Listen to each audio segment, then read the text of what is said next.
Hello, and welcome to the 76er Files.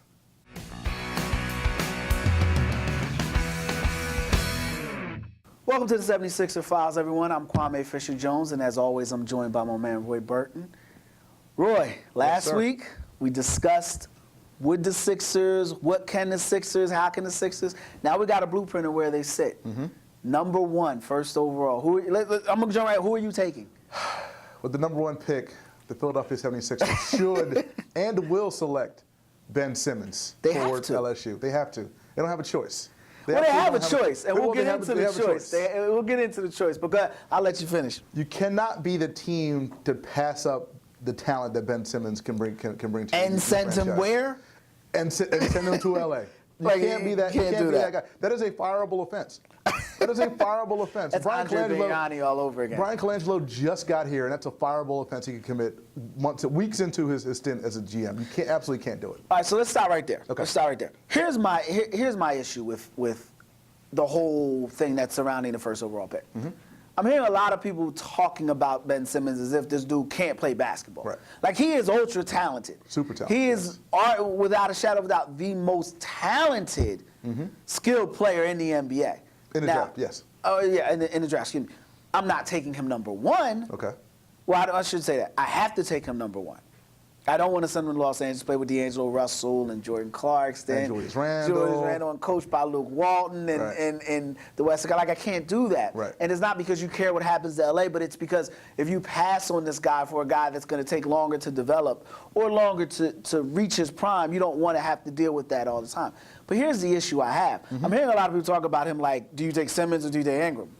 There's no debate there. If you're going to take Brandon Ingram, if you're going to not take Simmons, it better be because you're going to make a move. And you better you better make damn sure that the guy you pick is at the team. Like, for instance, and clear it up. I want the Sixers to trade the pick. Okay. And what I mean by that is I want them, Boston sits at 3. Make no bones about it, I want Buddy Hield. And I know there's dudes out there stealing my thunder, saying they want Hield too. I hear you. I hear you. You know you didn't think Buddy Hield until I said it, but we'll let it go. I want them to make that trade with Boston. So you're not only will you not take Simmons number one, you're going to trade out of the number one slot to 3 to get Hield, because that's a fireable offense too. You can lose your job on that too. Therein lies my genius. Okay. What I'm going to do is I draft Ben Simmons, and I call Boston. Say, you want Ben Simmons? Give me your 3rd pick. Okay. And that nice little 2017 swap you have with the Nets. Okay. Because the Nets are going to suck for probably about the next 15 years, until cigarettes are no longer illegal. Like the smoke, that's how long the Nets are going to suck. So that pick is going to be a top 5 pick. You get Boston on the line and you say, we'll give you Ben Simmons for that 3rd pick, but you got to take Buddy Hield at 3. So Boston's going to give you 2 first-round picks to move up. Who's the general manager in Boston again? Danny Ainge. Who's the general manager in Boston again? Well, they're the ones who swindled the Nets out of the deal. And they're also the ones who got swindled in trading for Kevin Garnett, but first trading for Ray Allen and then lucking up and getting Kevin Garnett. Remember, they got Kevin Garnett after they traded for Ray Allen. Right. They made the Oklahoma City Thunder who they are when they traded for Ray Allen. Correct. Remember, right. A lot of people don't remember that. They traded on draft night. And they gave them picks. So Danny Ainge's butt got saved by his man Kevin McHale. Right. He's still the same general manager who's known to make bad pick after bad pick. He's still the same general manager, that's made horrendous trades after horrendous trades. So that makes bad. So yes, I'm making that deal. Okay. I believe in that deal. The Celtics make that deal. This is the same team that reportedly offered you their pick before they knew where it was for Jahlil Okafor at the trade deadline. You told them no. Now you're going to be the ones. Who told them no? The Sixers told them no. Oh no, who told them no? Okay, Sam Hinkie told them no. Okay, so and that's allegedly. Allegedly. You know what I mean? Yes. But we know Colangelo is one of the things Colangelo's had success with is making later picks in the first late picks in the first round. Absolutely. He hasn't gotten all-stars, but he's gotten good players. Michael Finley was one. I know I'm drawing a blank right now, but he's had other good players. You got Marion later. Yeah, so exactly, and that's when he was a scout and when he was assistant. Right. So I like Colangelo with those late picks. Those was it 24 and 26. 24 and 26. I'm not giving those up, and I don't want Boston's. I don't want anybody on Boston's roster. I don't want anybody. No Jay Crowder. Yeah, you talked about that. No. I'll throw a name out there. He's terrible. No James Young if you want a shooting guard. I did like James Young coming out of Kentucky. See, here's the problem. When you get a guy that's already been in the NBA, and we'll get back to Simmons, but when you get a guy that's already been in the NBA and hasn't had a chance to have any success, has struggled, you wonder where their mind is at this point. I agree. If James Young had came in, that's what I use about Marcus Smart. A lot of people said they didn't want Marcus Smart because he couldn't do this, couldn't do that. But I tell, I say he would have come in from day one playing alongside MCW. They would have rolled the ball out. These guys would have played. They would have developed differently than the way they developed there. That's one of the misnomers out there, that if a guy has success, that success will translate, a la Kevin Love, or if they fail, and that's not the case. Right. So I don't know if I would take James Young, but I can tell you this. I don't want him. Okay. If they offer him, maybe, but I don't want him. What I want is that 2017 pick, and I'll give you Ben Simmons. Well, I don't want to bash Ben Simmons as a player, as a person. Oh, absolutely not. Yeah. But yeah.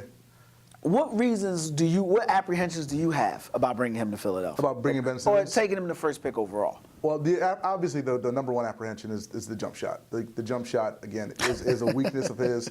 He shied away from taking shots. Again, this is a man who, quite frankly, put up tremendous numbers, 19, 12, and 5 at LSU, shot 56% from the field, and he had no jump shot. Like, defenses sagged off of him. He found a way to get it done. And he still found a way to get it done. He still found a way to get to the foul line 9 times a game. So offensively, he was productive in college without a jump shot. But you have to have a jump shot in the NBA, especially playing where he's going to play. You don't think that can? All right. Here's why I don't want him. I have no doubt that he'll be a good player. Okay. I think he'll be a 6-time All-Star. I think he'll play 14 years. Same thing with Wiggins. I think Wiggins will play. I often compared Wiggins to Jerry Stackhouse, and I see that comparison there. And it's funny because one of the things I hate is when people say, well, I think he'll be the next da-da-da-da. But when you scout players, you like to see, because a lot of times you're bringing two people who've only seen YouTube highlights. Correct. So he's like, say, who's he remind you of? Ingram, and we said this before the cameras, I said Ingram reminds me a lot of Latrell Sprewell at Alabama, that same type of deceptive first step. He's quick off the feet, quick off the ground, he's got that wire. But the thing that made Latrell special, Latrell was a little past crazy. You know that Alabama. He a little fire. Fire. You call it fire. My mama called it bat crazy. Okay. You knew he was a little gone, and that's what made him special. Ingram is a good kid, well-adjusted kid. You're not getting that player. Right. So I don't want Ingram. I think he'll be a good player, but not number one. Not a number one pick. Not over Simmons. And, that's the thing about Simmons. The things that Simmons doesn't do well are the intangibles and the between the ears. Right. That's not going to change. Okay. Derek Coleman was ultra talented. But you don't think his desire to be a star, an icon, this is the guy who's posing on the cover of Slam magazine in the Michael Jordan, All-Star jersey, like the guy who already signed with LeBron James's agency. Same thing Johnny Manziel did. You don't think his desire to be an icon, the desire to be a star, is going to propel him to do whatever he needs to do at the next level? In a word, 2 letters, the most powerful 2 letters in the English dictionary. No. There's always room. No. And I'll tell you, plain and simple, it's easy to say it. It's harder to do it. Everyone can tell you how to do it. Nobody can get it done.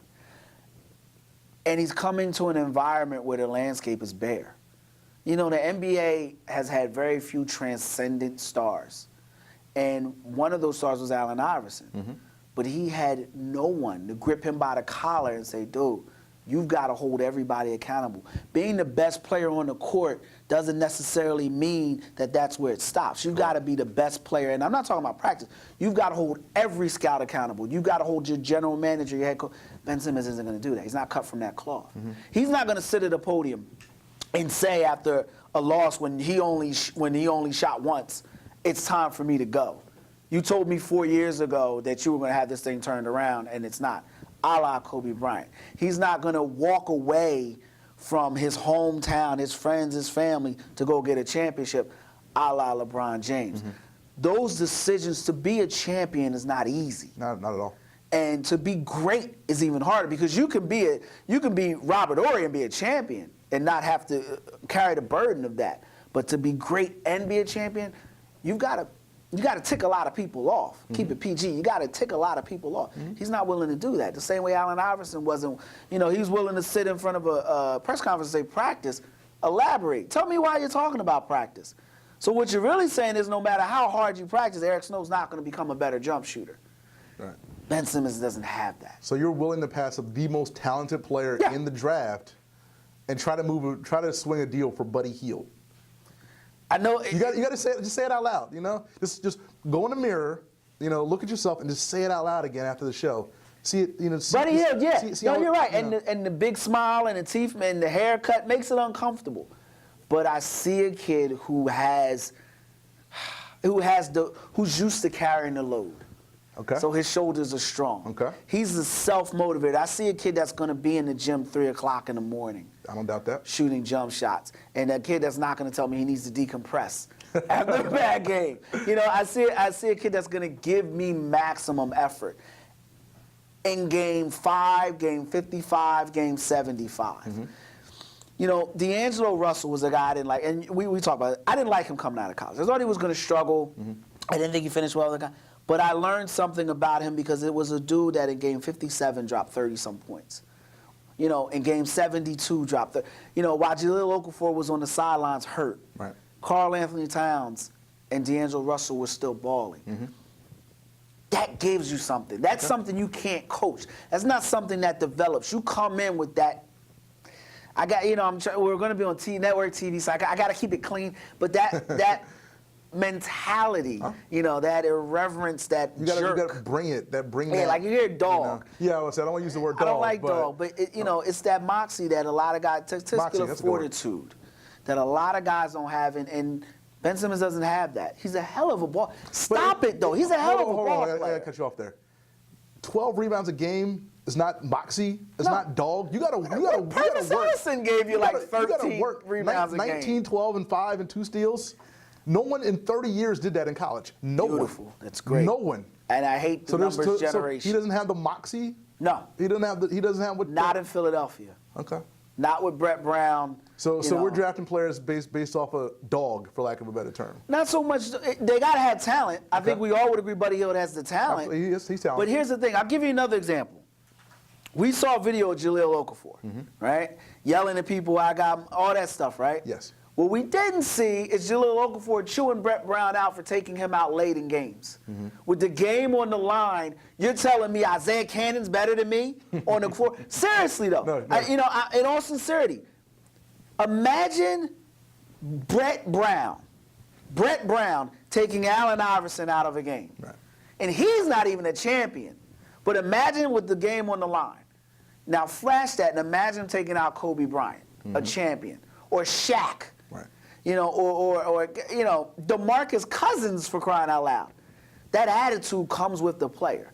Ben Simmons will say, I'll do what's best for the team. Buddy Hield will say, no, my ASS needs to be on the court. Okay. You know what it is? Ben Simmons is Kevin Durant. Okay. That's what he is. All right. He's Kevin Durant. He'll fill it up for you. He'll give you all the cute things. But when it's time to win, when it's time to do the things necessary outside of your natural element, when you got to call people, he's not going to give you that. Ben Simmons is Kevin Durant. Buddy Hield is Russell Westbrook. Russell Westbrook. Russell Westbrook. Okay. I'm going to walk. I'm going to travel. I'm going to cheat by any means necessary to win this game. When you talk to your cousin Buddy the next time, can you get an autograph? Can you give me just, You know, Buddy Hield actually does have family in this area. I'm just saying. When He you does have family in this area. You I talk can't, to him, you know, I've done my research. No, look, man. I see a guy, I see one of those rare mixture of talent and accountability. And I don't want to see that pass. And I don't like the fact that you're bringing a talent who may or may not have, I don't think he has it, but may not has it between the ears, may not have it between the ears into a blank slate and asking him to make it happen. But let me just bring it back this full circle. Let's say you don't make a deal. Let's say you have to pick number one. You bring Ben Simmons in and you try to make it work. We'll hold that. Coming back on the other side of the break, God help us if we got to keep Ben Simmons. 76er Files.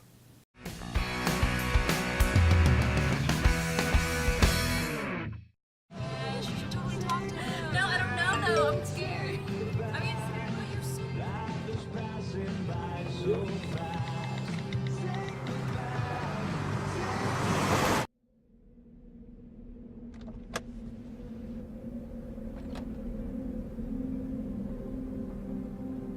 Do you know that you're in my lane? No, not at all. Are you not paying attention? Are you texting? I was just checking in with my mom. I was telling her that I thought we'd be home by 6. It's okay. There's enough time. Just pay attention. I'm not even halfway through my text. There's no way. I'm not even going to look up. My babies are in the car. You have to pay attention. It's just supposed to be a quick text. I'm so sorry.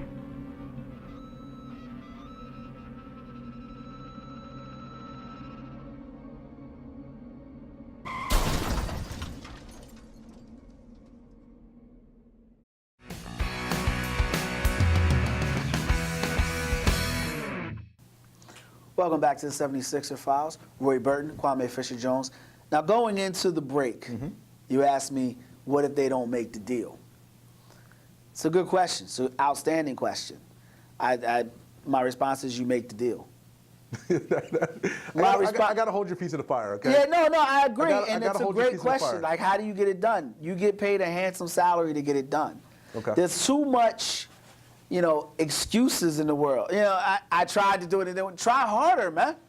You got to get it done. So Like, you have to make this deal. you treat this deal like it's dinner, and if you don't bring food home, the kids starve. Okay. That's what you got to treat it like. It's not. You don't treat it like it's your last, because if it doesn't work, you got tomorrow. No, you treat it like this is death. You treat it like this is all you have, because you draft Ben Simmons. And first of all, we both are in agreement. You have to take Simmons number one. You Have to Simmons number one. take Simmons one. You draft Ben Simmons and it doesn't work out. Your franchise is set back another 3 years.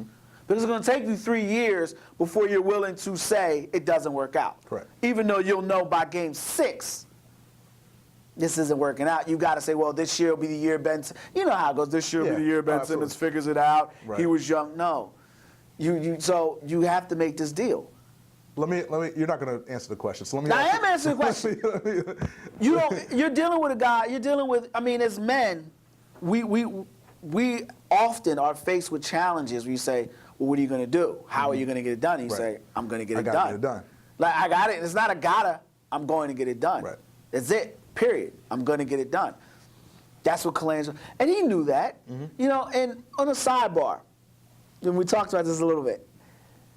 I was one of those dudes who didn't believe the NBA draft was fixed. I was like, no, what are you talking about? It's just luck. Dude, come on, man. It's not fixed. Man, Hinkie. It is not Yeah, fixed. Hinkie's the general manager of the Sixers. They're picking 3. They're picking 1. And they're picking 3. Nothing changed. Boston's picking 1. Like the Nothing NBA is changed. going to screw it to them and have Boston pick 1. Man, it's put it this way. You got Dikembe Mutombo. And I said this to you earlier. There's if you look at certain people, go, he don't follow the instructions. Dikembe Mutombo, Mount Mutombo. Yes. Mount Mutombo. He speaks 17 different languages, but can't keep the tweet to himself. Tweets out, congratulations, Sixers on #1 pick. And everybody's like, what is that? What are you talking about?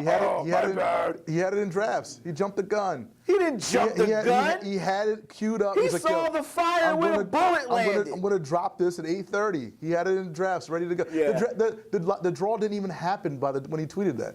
It happens an hour before. No. I've been to the draft. I No, know I know how it you works. have. I know how it works. It didn't happen Did at you 4 go o'clock. in the secret bat room? I did not go in the back room. But I saw. Bat room is where it goes down. It goes down in the DM and it goes down in the bat room. They have video on NBA.com that shows Jump the cuts. back room. Jump that cuts. shows what happens in You the back can room. jump cut to There's- make it look like. All right, so there's 14 representatives in there. There's the Yeah, accounting. explain to Philadelphia how it goes down. All right, here's how it goes down in the back room. Okay. The bat room. The secret society Illuminati room. 14 league representatives, one for each team, in the room. There's the accounting firm. There's NBA people in there. There's a person who actually keeps time, because there's a certain amount of time the hopper needs to spin between picks. So what happens is they put the 14 lottery balls into the hopper, just like the Pennsylvania lottery, and then every team is assigned a bunch of combinations based on where they land in the lottery. Now the Sixers had 250 combinations. Most of those start with 1. The numbers come out of the lottery. They pull the balls out of the lottery one at a time. They pull the number out. They read the number. Wait 10 seconds. Pull the number out. Read the number.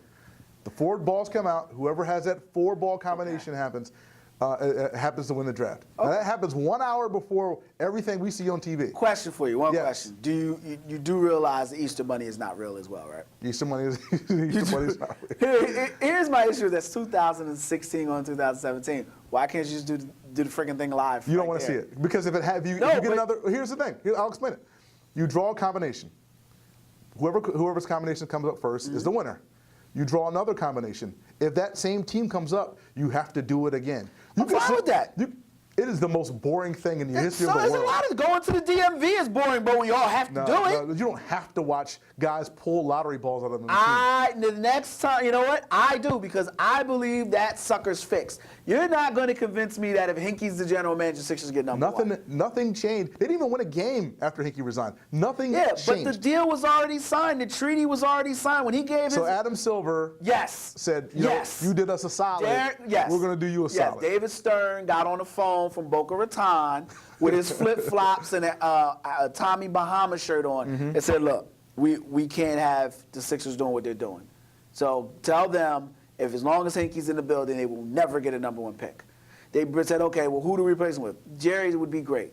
Jerry's a good guy, turn around USA basketball. He'll come in, he'll give some legitimacy there, and then they'll make a move. Now, they didn't sign on Jerry bringing in his son. Nepotism is alive and well. Yes. But they definitely signed off on getting Hinkie the hell out of it. So what do we do with Sam? Sam will quit. He's a prideful dude. He'll go somewhere, drink some wine and Triscuits. He'll quit. What did he do? He quit. What he built, he decides to turn his back on. Tells you a lot about a man when you quit. They didn't fire him. He Didn't quit. fire him, he quit. Because he wasn't going to be able to what? Get the credit for what he built? Well, they demoted him twice. Okay. He screwed up. But if you get demoted twice, you have a certain sense of pride. Yeah. And then at some Do point, you really? Yeah. When you trade guys who can't play? Do you really? No, this was his baby.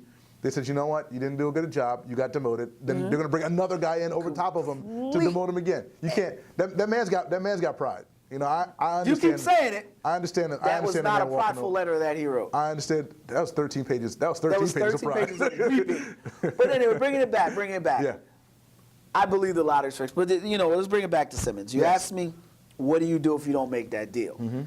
Can I throw something at you? Let me throw something out at Go you. ahead. Let's say we don't do your deal. Let's say we throw another deal at you. Boston obviously wants Okafor. Okafor is probably going to be more talented than what they can draft at 3, whether it be Dragan Bender or whoever they choose to draft at 3. Throw Do you take 3? Okafor to Boston for 3. It makes sense. It does. For both teams. And you still get Buddy Hield, the savior, the man who will curse out Brett Brown if he benches him in the fourth quarter. All the boxes are checked. But here's the question, and this is why, in the rebuild, I don't want to get rid of anybody we have in tow until I know for a fact they can't do it. Because we disagree on Brett Brown being fired, but what we do agree on is they've finally broken ground on a rebuild. Absolutely. This rebuild is happening now. I don't know if I'm ready to give up on anybody just yet. I need to get a training. It's like we'll talk about the point guard position later on, and I said this earlier. The point guard position is the hardest position to evaluate without game film. You can't evaluate the point guard position off YouTube. You need to really sit and watch game film. I don't know if I'm ready to get rid of Jahlil Okafor. The guy's a winner. Guy's a winner. I mean, Guy's a winner. Guy's a proven scorer. and he'll get better offensively. He'll get better offensively. He'll get better defensively. He won't be great. He'll get better. All you want him to be, is an adequate. That dude is wretched, man. All you want him to be is an adequate defender. I think he can be an adequate defender. Yeah, well, and a lot of people think Nerlens Noel is going to be a consistent shooter. And look, I think I'd rather take that 2017 pick. But look, if it lands me Buddy Hield, and it gets me out of the Ben Simmons Simmons and Hield. You got Simmons and Hield. Okafor for Hield. If you're Boston, you're not doing that deal. Why not? No way in hell you're doing Why? that. Because you just built you just built the 76ers. You just gave them everything they needed to be great. Boston needs a big man. Boston wants to be great. Yeah, but they were the third best team in the East right now. The time for them is now. If Danny Ainge makes that deal, he needs to be here sitting side by side with me for the rest of his NBA tenure. And I think about that point, and the thought of Jahlil Okafor in Boston's history and the players. You know what? Let's do this. We'll take a quick break. We'll come back. We'll jump back in. Jahlil Okafor to Boston. It's a possibility. I want Buddy Hield, though. 76er Files.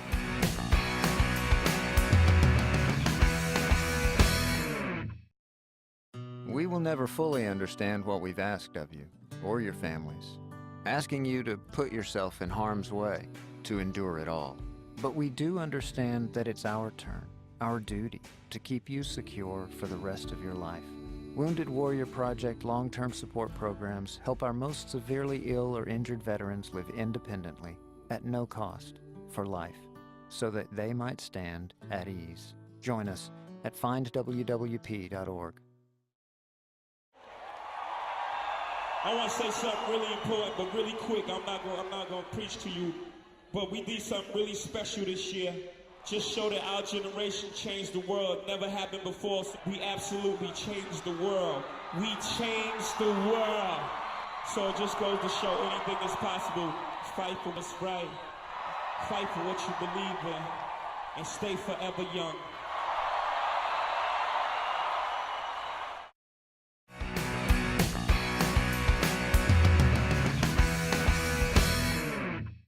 Welcome back to the 76er Files. You know, Roy, when I wanted to get a co-host, this was the reason why I came to Roy Burton, associate editor, excuse me. See, you got me flabbergasted with the question. I got you all worked up. Associate editor for Liberty Ballers, host of the BS Line, co-host. You asked me a question before going into break, if you would trade Jahlil Okafor to the Boston Celtics. The hated Boston Celtics. It's not just the hate. I don't hate Boston. I love Boston's pedigree. I love their history.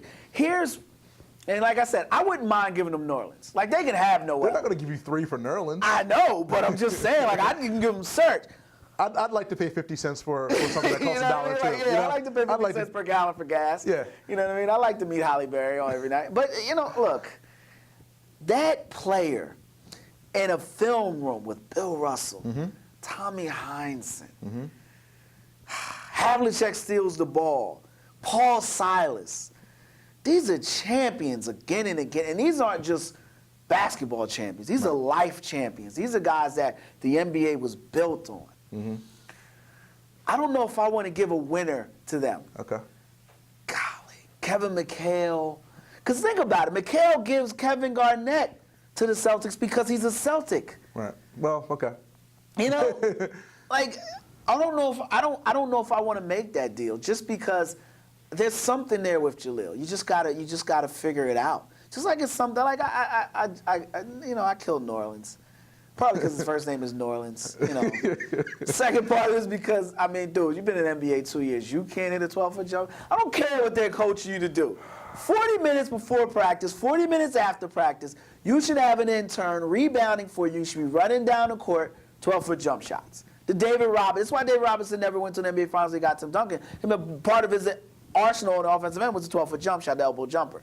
You got to get that, Nolan. It takes you from, what is he, 9, 11 points a game now? 12 and 8. 12? 11 and 8. 11 points. That puts you 17 points. That gives you a max contract, my friend. But, yeah, nah, I don't. I want Buddy Hield, I got you thinking. I got the wheels turning. I see them. You know I see what? the wheels turning. I'm going to bite back on it. I make the deal. There you go. I make the deal. There you go. I give up Jahlil Okafor. That's right. For the third Send pick. him to Boston. Kevin McHale calls him the next day. He's like, "Yo, come work with me. I'll teach you some post moves. I'll teach you the post moves. You know." Nah, Bill Russell would be the one to get a hold of him. Oh, Bill It would Russell. be ironic he winds up in Boston. It would be. It would be. Yeah, Bill Russell gets all right. And you raise a valid point. So Okafor is worth the third pick. You've had Dario Saric now under watchful eye, whatever. Why did anybody want him? Why would anybody want No, him? why doesn't anyone? Oh, but like because never no one has seen. When I say seen him, no one has seen him in the NBA Whoa. in 2 years. But Twitter told me that he's coming and he's going to be an all-star. Well, Twitter. But okay. A lot of stories are told on Twitter. Sports radio, even though the guy, you know, this is funny. You can always tell when someone's seen someone play. They talking about he's going to be a stretch four. Have they seen him shoot threes? Yeah, he's not quite a stretch four. Not quite. Not quite. He's a stretch four like, what's the guy, Tiago Splitter's a stretch four. He's a stretch four like that. Like, he's got form and he'll become a better shooter, but he's not a three-point shooter. He's not, no. So I'm laughing because I'm hearing people say, you know, Serge coming over. No one wants this dude. International guys are always mysterious. I mean, even the better ones, like, what's the ceiling on even the better guys, like a Mirotic or Bogdanovic? No one really is committed to any of those guys until they show up in the NBA and actually do something. And so even though Dario was rising star in Europe 4 years ago, he was a rising star. 2 years ago and had a nice year this year, it's all fantasy until he comes here. I mean, that's why he has minimal trade value at this point. It bothers me that no one wants him. Like, you could trade Embiid right now. You could trade Embiid because you see how he projects against NBA talent. You can see that. I don't know if you can see that with the international guys. And it's funny. Or it's rare. I was just about to say. Rare. It's rare that you can get that trade. But, Amin Elhassan said something one time. I had him on my radio show, and I asked him, I said, why couldn't you trade Noel, when in the Embiid draft? And he said, because no one wanted him. He said his value, his stock was low, and he said, and not just low, like just low, no one wanted him. So you weren't going to get anything reasonable. Right. And we're seeing why. I wonder, I don't believe Serge is going to be a good player at all. Okay. I think he'll be in the NBA for a few years, and you'll never hear from him again. Ceiling is Vlade Divac, but realistically, I don't think he'll be that player. You're staring down the barrel of possibly having two players that no one in the NBA wants. I think you're overestimating or underestimating Noel's value. 11 and 8. Here we go. Oh, here comes the advanced analytics. I'll bring out the regular number. He shot 52% from the floor last year. Top 25 in blocks. Top 25 in steals. How many times did we watch this guy try to cross other forwards up? Oh, too many. Okay. How many times did we watch this guy do something offensively to go, what the? But how many times did we watch Nerlens Noel play out of position last year because you were trying to see if that Okafor-Noel pairing worked? That kills me. Great players figure it out. And I know the center and big position takes a while to translate. That's coaching in college, and both those guys want to play. But they could figure it out. Your boy, your man, Brett Brown, refused to play or Okafor late in the games. You won 10 games, homeboy. You weren't going to win 2 more. If you decided to keep Covington and Cannon, but you couldn't keep the future of the franchise on the floor. So I don't really put too much stock in the fact that he was playing out of position. He's Marcus Camby. He doesn't have a true big man position, but his value is in the fact that he's something you can't figure out.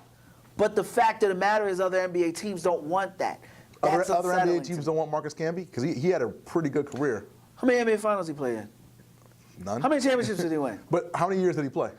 I want championships. I know what you want. If I want guys that are going to play a long time, I'll keep Buddy Hield and bring in AC Green to coach him. I'd bring in Ben Simmons and bring in AC Green. I want guys that are going to win titles. We've got a minute left in this segment. Sixers had the first pick in the draft. This is the draft that's going to define them for the next 5 years. Probably. You really don't think No, probably. They've got the first pick in the draft. You screw this up. No, but the player they draft, Ben Simmons, may not even be your best player. Well, okay. So then the moves that center around this draft, the things that they have to do this draft are going to identify this team for the next 5 years. I agree with that. What move are you making that's going to solidify them getting an NBA title? Drafting Ben Simmons. That's the move. Drafting the most talented player in this draft. That's the move. And again, I'll say it again. I don't know if he's going to be your best player 3 years from now, but drafting a guy who already is the complement to the guy who you think could be your best player, Joel Embiid. Who? Joel Embiid. Never heard of him. Never heard of him. You've heard of him. We'll take a quick break. You know what? We were supposed to run into the NBA Plus, but I want to piggyback off that. We're going to take a quick break. When we come back, we're going to talk more about that because I don't agree with that at all. 76er Files.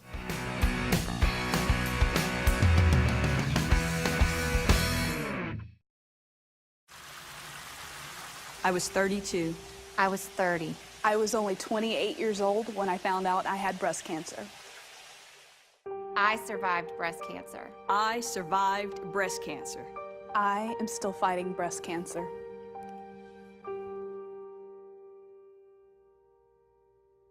Talk to your doctor. Get regular mammograms and perform routine self-exams. It's as easy as taking a shower.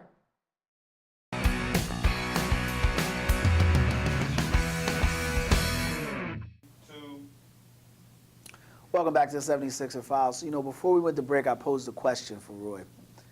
what move brings you closer to an NBA title? Or that should have been a question I asked. So the move that you believe brings them closer is drafting Ben Simmons. See, I believe the move that brings them closer is drafting Buddy Hield and getting another player, because I think the Sixers need an attitude more than they need talent right now. And that doesn't mean that you draft a guy that doesn't have talent, but that means you have a guy that his attitude is a little higher than his talent. I think Simmons' talent is more than his attitude. But explain to me, you've got to sell, all right? You've got to sell your fan base. I'm sitting back on this one. Okay. On why they should vote Simmons. We both agree you don't go Ingram. You do not go Ingram number 1. You know, a good player. Good player, fantastic Congratulations, you'll be an NBA player, but not the guy I want. Sell me on how Simmons is going to bring me closer to an NBA I'll tell you, title. and I'll tell America, Ben Simmons, again, let's dial it back a little bit. Yeah, he's a hell of a ball player. Heck of a basketball player, not a transcendent type of player, not LeBron James, not anybody, and then anyone of that ilk. When you have a 6'10", 240-pound forward who has point guard skills, who can put the ball on the deck, who can make things happen for his teammates, who can rebound, you cannot afford to pass up that talent. And he also complements the other guy, Joel Embiid, who Kwame believes doesn't exist or refuses to acknowledge. Heard about him. Refuses to acknowledge It's like his the Black Santa Claus. I've heard about him. He complements Joel Embiid well. Joel Embiid and Ben Simmons, those are your two cornerstones. Those are your two pieces. Those are the two best guys the Sixers either currently have or could possibly have on their roster, and you build around them. So wouldn't Hield complement this character, this Sasquatch Embiid that you're referring to? Who's more shooter? Simmons is more talented than Hield. Give me the two most talented guys I can have, and they complement each other, and then you work around that. All right. I see your argument. I 100% emphatically disagree. Okay. But I think we both agree, though, that this draft, the moves you make in this draft are going to decide where this franchise is headed next. Yeah, this could either vault you into, the top 2-3 in the East, or it can get Colangelo fired. I'll put some names on it. This can be the Allen Iverson draft, or this could be the draft that puts you in the playoffs in the next 3 years, or this could be the Sean Bradley draft that brings you Sharon Wright. You know what I mean? And Jerry Stackhouse, and keeps you in the lottery for this is big. This is big. This is huge. It's huge. And where teams are right now, where the Sixers want to be is the playoffs. And I'm going to transition now to the playoffs where we want to be someday. Last week, I asked the question to you. Yes. Are the Cavs that good? Or are the Raptors that bad? And we both said, we don't know. The Cavs do a lot of shooting. Then the starting point guard for the Toronto Raptors needed to go watch Oprah. Had something to take care of during the game. He needed to. I'm sorry. He needed to respectfully. He needed to decompress. Yes, that's his words. Decompress. Is this? I mean, thoughts on that? You cannot. I mean, it's. You're the starting point guard. You've got hair on your chest. It's a playoff game. Yeah, you're a grown man. You don't use decompress in a public setting. You don't use decompress. You don't walk out on your team. I coach summer basketball, high school kids in the summer league. If a kid walked out on us, I've got no problem with that. That kid would get benched. Like you can't. I got no problem with the guy that. saying, "Yo, y'all suck. I need a break." He left the court. He went in the tunnel. You can't. When have you ever seen that? Ever? I'm gonna answer that question. Go into the tunnel. I worked in the WNBA. A professional. Okay. I'm gonna answer this. I worked in the WNBA. I will not say the franchise, but my resume discloses it. I watched a player. You should say the franchise. So No. All right. Only difference was she was a different gender, which brings me to another point. I watched a female do that. Okay. And then say she needed time to herself to process what was going on. Decompress. Now, she didn't, but even she didn't say decompress. But that is something your lady will tell you. We just need time apart to just decompress. So, it makes me wonder what poor Dwayne Casey and the Raptors are dealing with right now. Yeah. Poor DeMar DeRozan. Well, he won't be poor next year. Yeah, he's going home. Poor DeMar DeRozan. Now we know why. Yeah. And now we know why players don't want to go to Toronto. Decompress?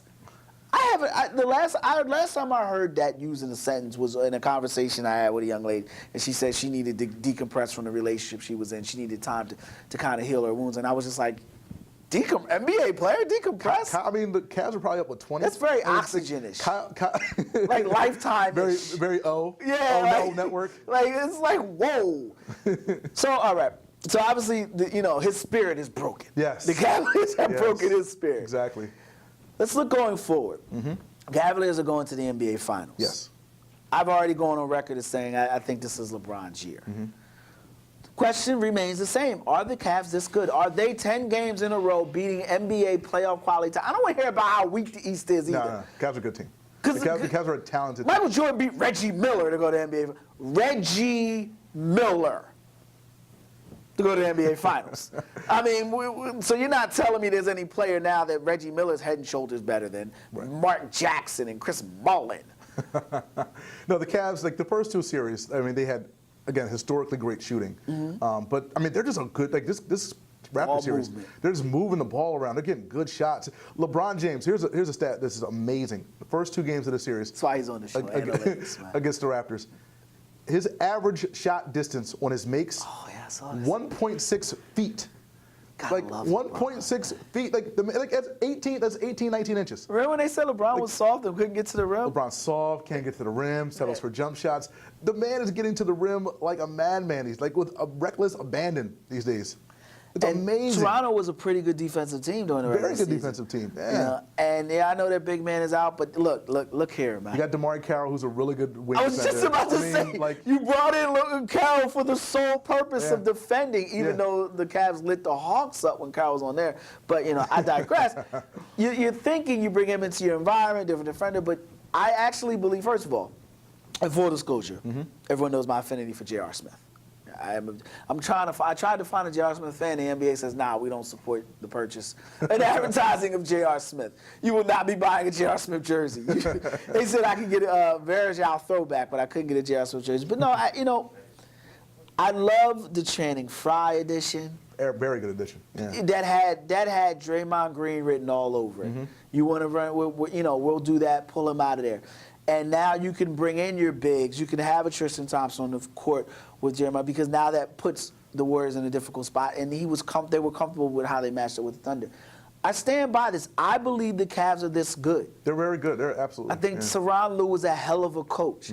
I think the spacing, coaching isn't just about X's and O's, and we see this with Brad Stevens. It's about getting players to fight through walls. Right. And he's doing that. I mean, and I heard read a report that he actually yelled at the king. Got LeBron's face. LeBron tried to draw up some plays like you used to do with David Blatt. Tyronn shut it down. That's what you want to see. That's what you have to have as a coach. Yeah. You can't have players run. Well, you can bench LeBron though because he doesn't fit. With your other good players, even though the goal is, the goal is to get better. You could do that, but nah, that's Brett Brown. Brett Brown ain't about that title life. Love you, Brett. Yeah, love you. I mean, those views and expressions belong solely to that of Roy Burton and Liberty Ballers right there, trying to keep that credential alive. I think they're that good, and I think LeBron is that good. You look at what the Cavs are going to do going forward. They're playing a Golden State team that prides itself in ball movement. They're playing a Golden State team that, despite what the casual NBA fan believes is built on shooting, they're built on ball movement and spacing. So now you can defend all those positions. Right. Now you can defend them and have them defend you. Because, again, now you can space the floor. You put Channing Frye and Kevin Love and J.R. Smith and Kyrie Irving around. Who? And Peanut Brittle? Peanut Brittle ain't playing the NBA Finals. Kyrie Irving, put those guys around LeBron James, space the floor, let LeBron get those easy baskets. It's going to be, and I think we both agree, the Thunder, well, they've played 8 quarters of basketball. The Thunder have been down by 10 or more points in 7 of those quarters, I believe, at some juncture. I think you're right. Yeah. Like, what are we talking about here? Like, and I love Russell Westbrook. You love Russell Westbrook. You're not so much Kevin Durant, but you think he's a good player. I think Kevin Durant's a great player. I think he's going to go down as the greatest scorer the game has ever seen. Ever? I think I think because Wilt can't do what Kevin Durant did, but Kevin Durant can do what Wilt did. Okay. Kobe Bryant can't do it the way Kevin Durant did it with the efficiency from the 3-point line. Now he came up in a different era where the goal was to get to the basket, but Kevin Durant, I think Kevin Durant could play and do the things that each one of those players did offensively. So I think that's, Okay. you know, maybe not Kareem as far as the skyhook, but those are your three pillars, and Michael Jordan. And Mike. You know, but I think he could do with any of those four. Those are your pillars offensively. Kareem, Wilt, Kobe, and MJ. I agree. You know, I think Kevin Durant could do anything that they could do. I don't think they could do what Kevin Durant do. I think he's a matchup nightmare no matter what you put in it. But I just don't believe his bark is as good as his bite. You don't think they have a shot against the Warriors? They stole a game in Golden State already. They had, you know. Man, please. Okay. Man, stop it. They don't have. listen, camera one. No, you don't have a shot. You're wasting. I mean, at this point, Russell Westbrook is realizing that Mark Cuban struck a chord. He thinks I should be the lead singer now. So he's proving that in these games. And when they game 4, when they're down by 4 or 5, or you know, at some point in the series they're going to be down by a possession. And Kevin Durant's going to be open like this, and Russell Westbrook's going to wave him off, and that is the final nail in the coffin. That will be when we all start realizing Russell Westbrook is headed someplace else. But as far as this series, right now, get your popcorn ready, get yourself ready, Warriors, Cavs. And I'm looking forward to it. Oh, it's going to be great. It's going to be a great series. I mean, I still want to see if, like, I'd like to see Durant and Westbrook face off against LeBron James just one more time. We saw that in the NBA lockout season. We saw that. We saw what Kevin Durant did. He shot well, rebounded well. They lost.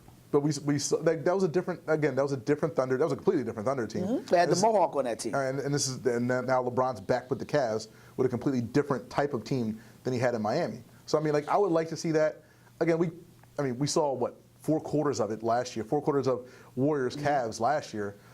Give me something different. Give me Durant. If Durant This wants to is be different, though. Durant says, I'm tired of being second. You know, I'm tired of this, that, and the He other. says it all the time. You know what? I want to see him. I want to see him on that spotlight. I want to see him on that stage. Kevin Durant keeps telling you he wants to improve his credit, but he don't want to pay his bills. It's like, you know, he don't want to do the things necessary to be a champ. Look, to me, the Thunder don't have a shot. I look at it, and they've got talent. They've got talent. A lot of Offensively, talent. they got There's talent. There's no way in the world Golden State should be blowing the doors off of them offensively. Agreed. But it happens. It happens, and it's happening consistently. And at some point, you have to admit Kevin Durant is who he is. He's the guy that's going to give you 40 points, 30 points. He's the guy that's going to go to the post-game press conference, say all the tough guy talk, you know, all the Fonzarelli quotes and analogies he could find. But he's still not going to win. And Russell Westbrook's going to be sitting there, dressed interestingly. Very. Did he have his nipples out? He had like the shirt, like, I don't know if you're a wrestling guy, but you know, the Brooklyn Brawler. He had the Hulkamania white shirt. He had like the white T-shirt on that, you know, not the icy white, but like the you know, like the dingy white T-shirt with the holes in it. You know, I mean, these are, you know, these millennials, you know, maybe I'm too old, you know. No, that's never been in style. Okay. That's never been in style. Like, there's never been a time Prince's pants were cool. Like, there's never been a time Russell Westbrook shirts are going to be on point. Okay, all right. Some cats are just different. Maybe I thought I was just too old. You can't win like that, though. That's my point. The Thunder, they're always on some other. They're on some other. They're always on some it's other. like they're on some James Harden with the beard, and then he takes that to Houston, and now Houston miraculously like that's the Thunder. They're on some. They're in Oklahoma City, and that's what you get. That's what you do. So we're looking forward to a Warriors Cavs finals. I think we both agree that Cavs are just this good. Yeah. You know, and I'm on record. Are you still going with the Warriors? Yeah. Okay. Yeah, no, they're just too good. Hard head makes for a soft behind. 76 and Files. Come back on the other side. We are going to discuss. We're going to jump into. We're going to talk more about the Warriors. We'll talk a little bit more about the Warriors and what we can expect from them, not just in the NBA Finals, but could there be a Klay Thompson, Stephen Curry beef? Ooh. 76 and Files.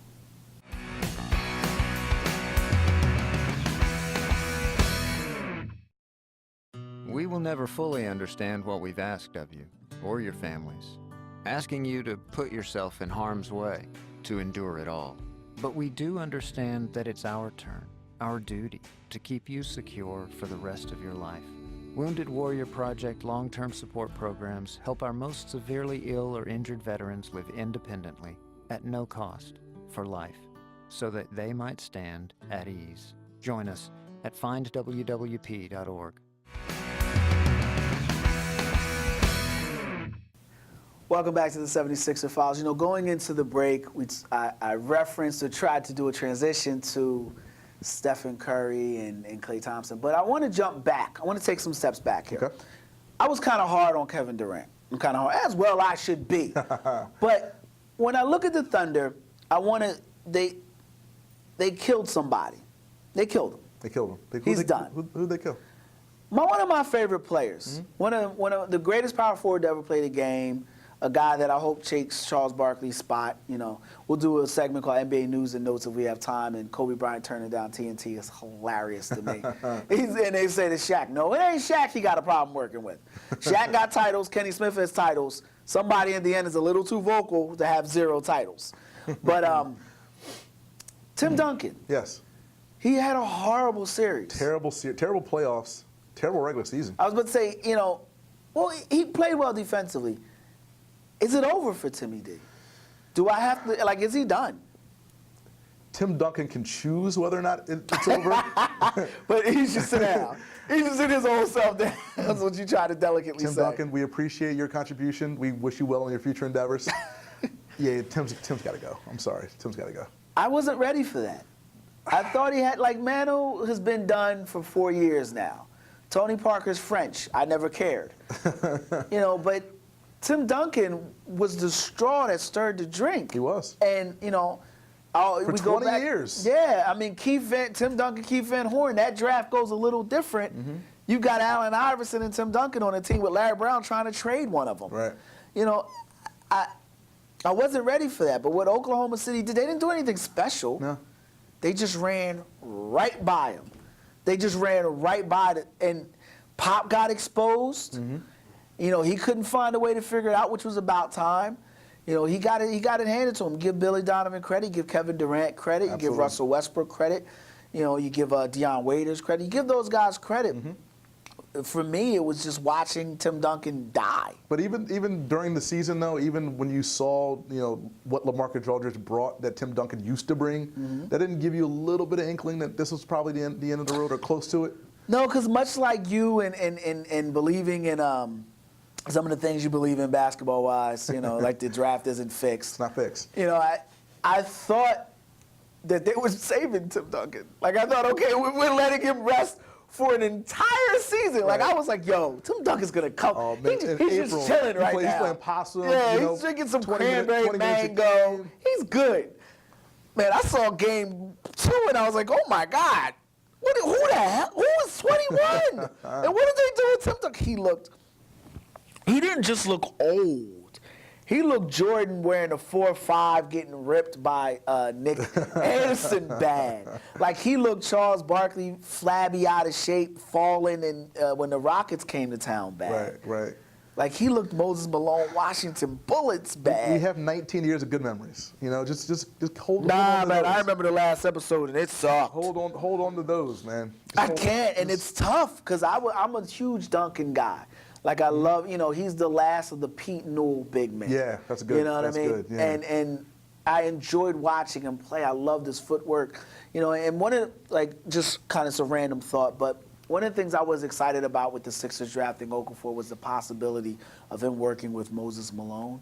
Yeah. You know, Moses Malone, who helped Hakeem Olajuwon, who now helps everybody try to be a big man. Moses was at Lincoln, Moses passed. And you know, it's kind of like, I'm not saying Tim Duncan's dying literally, but, you know, it's like it's the end. Yeah, it's the end of that era. That era of the. And it'll be back. Yeah, because everything is cyclical. But the classic big men, the classic, you know, back to the basket, footwork, you know, smart big men. Maybe not the most athletic guys, but they were crafty enough to figure out ways to score 22 and 11. Yeah, and you know, they could control a game. And Tim Duncan, to watch that. Like, dude, I had no idea he was that bad. Like, golly. So, yeah, it's you know, it's the end. And as we jump from that era to the new era, I'm reading Gary Payton's comments about the era, and Steph Curry wasn't the unanimous MVP. And my man, LeBron James is passive-aggressive. I think he's aggressive. Oh, Lord. I love you, LB, but come on, man. Just say it. Say it with your chest. Just say, yo, I was the MVP. Don't send out your goons to send Facebook messages to me. And you know, everybody gets the LeBron fans, which we really know is LeBron sitting back at his keyboard or his tablet, you know, letting the world know how he really feels. I agree, though. I don't think Curry was the unanimous MVP. Well, before we get into this discussion, let me ask you a question. Are we saying MVP is a best player in the league award? As or are we saying, presently construed, I don't believe he is the best. Okay. I think at times, Klay Thompson is the better player. And I love Steph Curry. I was the one that called him a bust because he wasn't playing at the level he should have been playing at. By the way, I still get hit, Miller. But at times, 82 games, if they played 82 games together, I would say 32 of those games, Klay Thompson is the better player. So Steph Curry is a better player for 50 games, and so Steph Curry, for the entirety of the season, is the best player on that team. And therefore, I imagine the best player in the league. I don't know if you All right. No. Kawhi Leonard should have gotten a vote, at least one. Well, Kawhi Leonard finished second. Okay, but I'm talking about the first place vote. He should have got one first place vote. Steph Curry should not have been unanimous. So Steph Curry is not good. It wasn't good that much better than Kawhi Leonard to be the first unanimous MVP. Okay, let me ask you. I'm gonna answer your question by proposing another question. I'm gonna use the Kyle Lowry O philosophy, the oxygen female philosophy. By answer your question by another question. Was Steve Nash the best, or should he been the first, or whatever he was? Nash, I'll cut you off. Steve Nash stole those 2 MVPs. Okay, from who? Stole them. From someone who should have been unanimous. And who's that person? Shaq. Okay. Yeah. So if Shaq wasn't good enough, if Fred Hickman gave AI a vote the year Shaq, I can't defend the votes of past MVPs. I can't do it. But you set the table. These are the same chefs that made those meals. Now all of a sudden, somebody gave a bad vote, because Gary Washburn gave a bad vote to Carmelo Anthony a few years back to deny LeBron James, means somebody has to take up the mantle for Kawhi Leonard. Yes. I see how it's the Major League Baseball vote. No, that's terrible. I hate that. He's good enough to go in first ballot, but not right now. He's not better than Chickshaw Jackson, who played 70 years ago. So damn it, no. That's the philosophy going in. No way Steph Curry is unanimous. No way. And Gary Payton's right. And this is going to become the Steve Nash joke of MVPs. I hate that. The NBA Basketball Hall of Fame is a joke, and the MVP trophy is becoming a joke. There's no way in the world they got the guy right. The guy, Steph Curry is the most valuable player. Well, based on the way they give out the award, Steph Curry is the MVP. Negative. Whether he's the most valuable player in the league, that's a different discussion. Okay, well, the discussion is the trophy's most valuable. But it never goes. Well, I don't see it should. If I get my vote back, it will. I would have voted for Kawhi Leonard twice. Under 2 different names. I would have said, wait a minute, so Steph Curry's got 60 of the possible, just throwing numbers out, 60 of a possible 62 votes? Okay, hold on. I'm the last one voting? I vote Kawhi Leonard and Robert Covington.